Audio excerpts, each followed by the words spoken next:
masterpieces. Stories from the world's greatest operas and ballets. Welcome to the story of a very Christmassy ballet called The Nutcracker.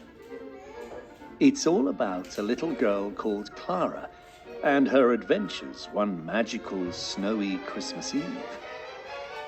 As well as the story of Clara's adventure, we'll also get to enjoy some of the famous music from this ballet, which was written by a Russian composer called Pyotr Tchaikovsky.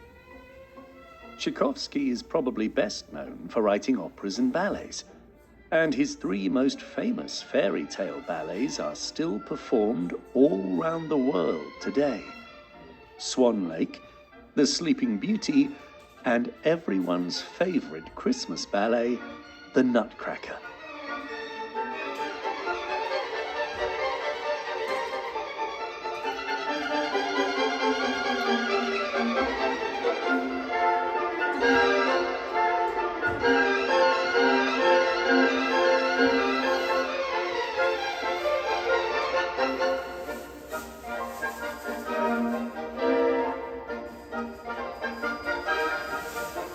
Tchaikovsky based this ballet on a story called The Nutcracker and the Mouse King by the German writer E.T.A. Hoffmann, about a prince who is turned into a wooden nutcracker by a wicked magician.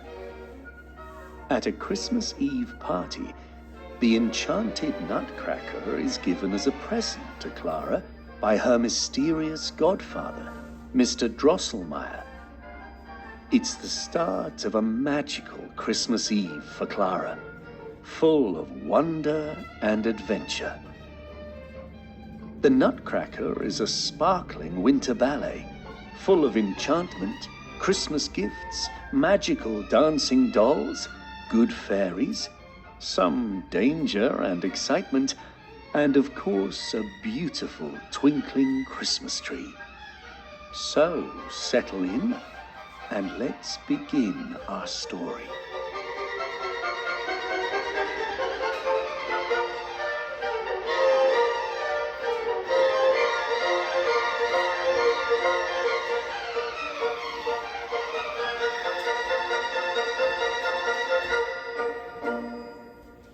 Once upon a time, on a snowy Christmas Eve, President Silverhouse was having a big party at his grand home.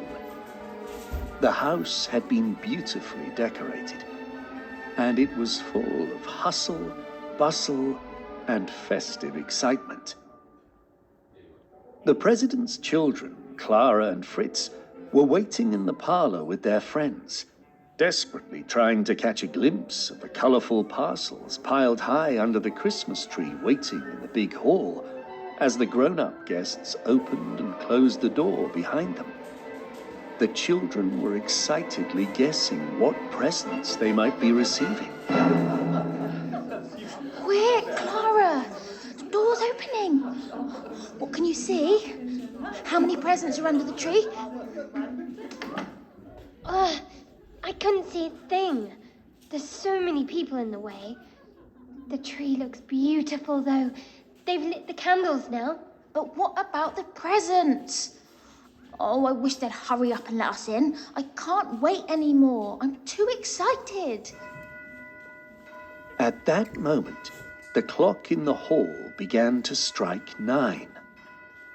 The strange carved wooden owl sitting on top of the clock flapped its wings with each chime. And President Silverhouse finally opened the door and invited all the children into the beautiful big room, filled with guests and Christmas cheer. Then he waved to the musicians and rang his silver bell. It was time for the children to perform their special Christmas march, a dance they performed every year.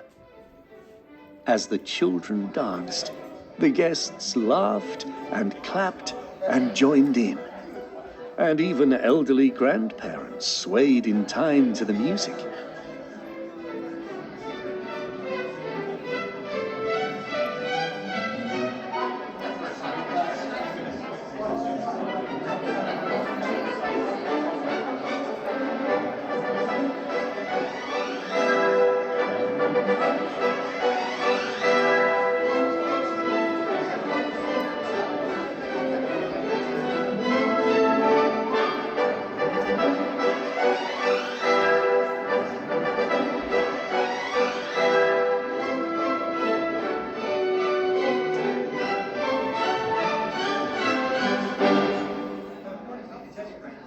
After the dancing, it was finally time to open some of the presents.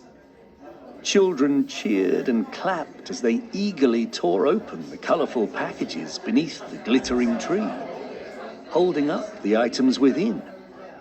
Dolls, toy soldiers, chocolates, party dresses. Everyone was having a lovely time.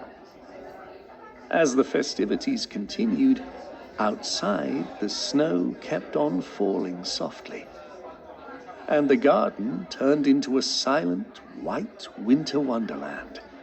It was a perfect Christmas night.